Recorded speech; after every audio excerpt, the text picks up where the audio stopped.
Hello, welcome to the Lisa Love Stitch and Floss Tube. My name's Lisa and I'm coming to you from Perth in Western Australia today.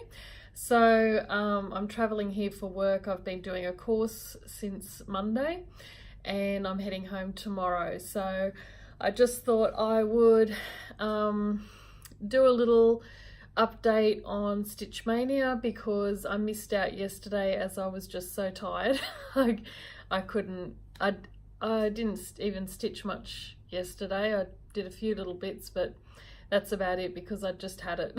I was brain dead and been doing lots of walking as well, and my joints have been a bit sore, so I just didn't do anything yesterday update wise, so I thought I'd better check in with you today before I head home. So today was the final day of our course, which finished at lunchtime, so I had some free time to explore. So I just basically decided what's the best thing I could get done in the time that I had. I had wanted to go out to Cottesloe Beach and dip my toes in the Indian Ocean, but it didn't happen. Just don't have time for it to get out there and then get back again. So I booked a ticket to the Bell Tower, which is this unusual sort of like a see-through bell tower down near the Swan River, and it was built in 1998, and the bells that are in the bell tower are from St Martin's in the Field church at Trafalgar Square, and basically in 1726 they were recast from the original bells that were, so the metal dates to the 1300s, and they were recast but found to be too big for the new updated church at St Martin's in the Field. And so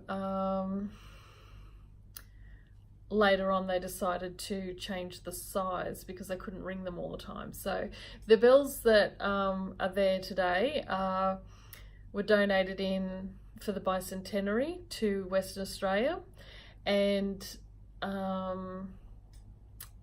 then the building was built around for those bells specifically, and those bells were rung for every coronation from 1726, including up to Queen Elizabeth I for her coronation, as well as Princess Diana's and Prince Charles's wedding. So they're royal bells, I guess you could say, and it's unique down there at the bell tower that it's the only place in the world that the general public are allowed to chime the bells using the big bell pulls. Anywhere else in the world you have to be a certified bell ringer to do that. So it's quite a unique experience and I thoroughly recommend it. It was $18 a ticket, and even though it was just a short little tour in there to ring the bells, it was something unique to do and fun, and I can recommend it to anyone visiting Perth, that you should check it out and make it one of your stops. And yeah, it was just so much fun. So everybody in the little small group had a laugh, and we were all practicing doing the bells, and I can tell you you have to be pretty fit to do it long term. I was worn out after about 5 minutes because they're quite heavy. The biggest bell there weighs 1.5 tons, and the smallest bell I think weighs about 200 and something kilos, so they're quite heavy. And anyway, it was a really fun experience. I got some video, so I'm going to try and add that to the end of this video, along with some photos of my time here in Perth this week. They have lots of unique buildings, lots of retro buildings. So there's the council house, which is like looks like it's straight out of the 1950s. Like Mad Men. And then there's the cultural centre, which is very retro, sort of 70s 60s style, and then there's London Court, which is like a wannabe Tudor building, sort of like Liberty of London, and when you go in there, like the facade is all Tudor, but it's a modern building, and then when you go through, it's like this big long arcade with all Tudor facade, so it's quite unique. And then there's some really super new buildings, which I was in one of them for work this week. And what else was there? Oh, there's a cute little white cottage house that's the deanery for the church, for the Catholic Church. It's really sweet. Really love it. It's very cute. It's got green trim with little green balcony and white, so I'll include that in the photos if I can. And Government House is very British, European look, turrets and things like that, so I thought that was quite cool. And yeah, and there's some unique sculptures around the city, particularly at the Supreme Court Gardens. There's a heap of kangaroos and some gumnut babies.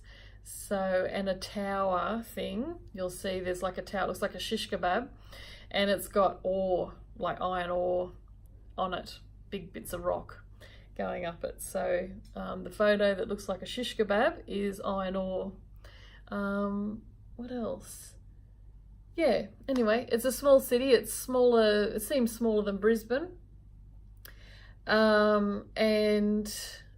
But a really nice feel to the city. It's got the river and not too far from the ocean. I guess it's about 40 minutes, half an hour, 40 minutes by train from the CBD. So yeah, so anyway, I've had a really nice week. So now into the cross stitch. So today is day 8 of Maynia, I think. So we've had a week of me working on the old white farmhouse sampler by Stacey Nash Primitives, and I started this on the Easter long weekend and worked on it for the Easter long weekend, but then I also worked on it all this past week, which I'll just put this behind it. Sorry if it's got Hello Kitty coming through, but just so I can show you, that's where I'm up to. So I've done the farmhouse, the basket, the dog, the little line going under the dog, and part of the vase of flowers on this. So I'm well past the halfway mark. So on the pattern, I've just got the goat and these smaller motifs to do, and the rest of this vase with the flowers in. So, and then I'll be finished. Wow. So I'm going to try and do a few stitches, even though it's Maynia and I'll be working on other things. I'm still going to try and do a few stitches each day on this to try and get it finished before my retreat, so I've got something for show and tell. Because even though I've finished my Nan's sampler, I won't be able to take it to the retreat because it'll be in getting framed and I won't have a chance to take it back to Newcastle before I leave. So yeah, so that's what I worked on for the first week of Maynia, and I'm really happy with how it's turned out.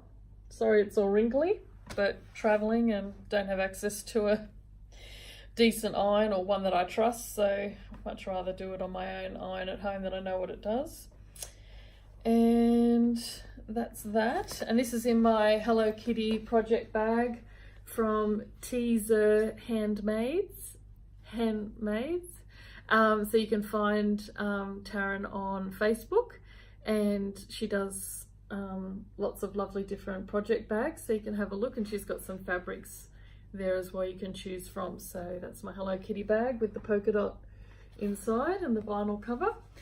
And this week's project is, I had it in my beautiful little, I'm into kitties, aren't I? Hello Kitty and little black kitty. My little kitty project bag, well I say little but it's very big, project bag from Lola Star Creates. Thank you, Laura. And she made this for me as a special gift, and I love it. And it's got this handle here. So this week I've started today, just like 10 minutes ago, the Quilting Bee by the Blue Flower. So that's the actual pattern. The other bit's just how they finished it. And I've just started in this top corner here. Oh, actually, no. This corner. It looks back to front. Yeah, okay. I started in this corner on these two little motifs here in the corner. So yeah, it's stitching up really quickly. The fabric is something. I got from Motifs by Hand, but I can't remember what it is. Good one, Lisa. Here's what I've done so far. Oh, let's see if I can put the paper like that. So that's where I've stitched so far. So that's looking really cute. So it's just 310 and 833 so far in DMC. It does call for gentle art threads, but I'm just going with the DMC option, and I think it looks pretty. So that's what I'm doing. And this is supposed to be done on 40 count, but I'm doing it on 32 count. But I'm hoping it'll still fit on this fabric. We'll soon find out, won't we? And then there'll be tears if it doesn't. And I had to guesstimate on the 3-inch rule because I forgot to bring a ruler or a tape measure with me. So I'm hoping that's enough of a border. I'm just eyeballing it. Enough of a border for it to be framed. So fingers crossed. Otherwise, it'll be getting a quilted fabric edge, just like the finished job in the model. So that's what I'm working on for week 2 of Maynia, is the quilting bee by the Blue Flower. I don't know what you're doing, but if you want to share below, let me know. And I'm nearly up to 100 subscribers. Thank you so much to all my new subscribers. I really appreciate it that you took the time to subscribe and that you want to come back. And if you haven't done so already, please do so by clicking on the subscribe button below. And if you want notifications when I load a new video, you can just hit the little bell button that pops up, and that way you'll get a little notification when I load another video. So what else has been happening? Something super special happened today for me and for Wayne. We have a new nephew. I'm not going to tell you too much because the rest of the family hasn't been notified, so I don't want to take anyone's thunder, but Mum and Bub are doing very well and we're very excited, and he's gorgeous, and I can't wait to meet him in a week's time. So that's really exciting. And Wayne, I thought Wayne had bumped me up to Economy X on tomorrow's flight home for the extra leg room. Because he sent me business class on the way over. He upgraded me for work, and he surprised me today by upgrading me to business class again on the way home tomorrow, so I get to go home in style, which is wonderful because my joints are aching, my ankle's sore, so it'll be nice to be fussed over, because you do get fussed over in business class. So a good week all round. Yeah, so really enjoyed that, completed my course, so got that certificate to put in my CV, and had a snippet of a view of Perth. Didn't get to do much sightseeing, but the little bit that I did I really enjoyed. So yeah, so that's all for now. I'll try and check in tomorrow, all being well, depending how tired I am after my flight home. And Friday, I have Friday off work. So because I had to come on Monday, travel on Monday this week, which is a public holiday for us in Queensland, but not in WA. So I missed out on my public holiday. So Friday is my public holiday, so I'll get a long weekend, which is nice.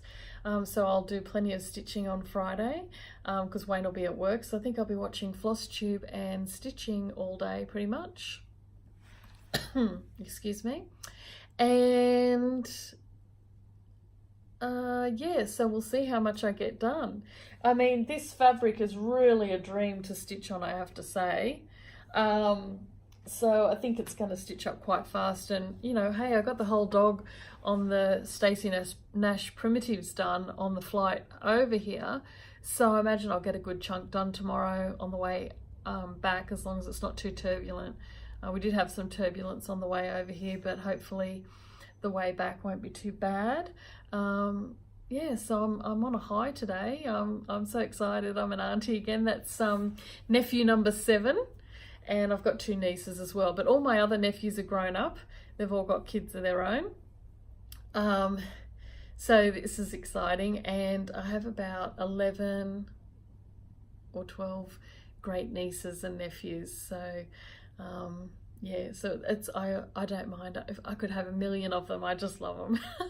And yeah, I can't wait to meet the latest little one and smother him in kisses and hugs and just soak up that, I don't know about you, but I just love them. They're babies, they're just soft skin and they smell like talcum powder and sour milk. They're just perfect with their little fingers and their little snuffleupagus noises. If you ever watch, I call it snuffleupagus, like out of Sesame Street, and that just that little noises that they make. They're just so cute. Anyway, I'll leave you with that because you'll be sick of me going on and on and on gushing over this latest edition. But yeah, it's really special when a baby comes into the world, and so we get excited. Well, I do anyway. Till tomorrow, I'll catch you later. Bye.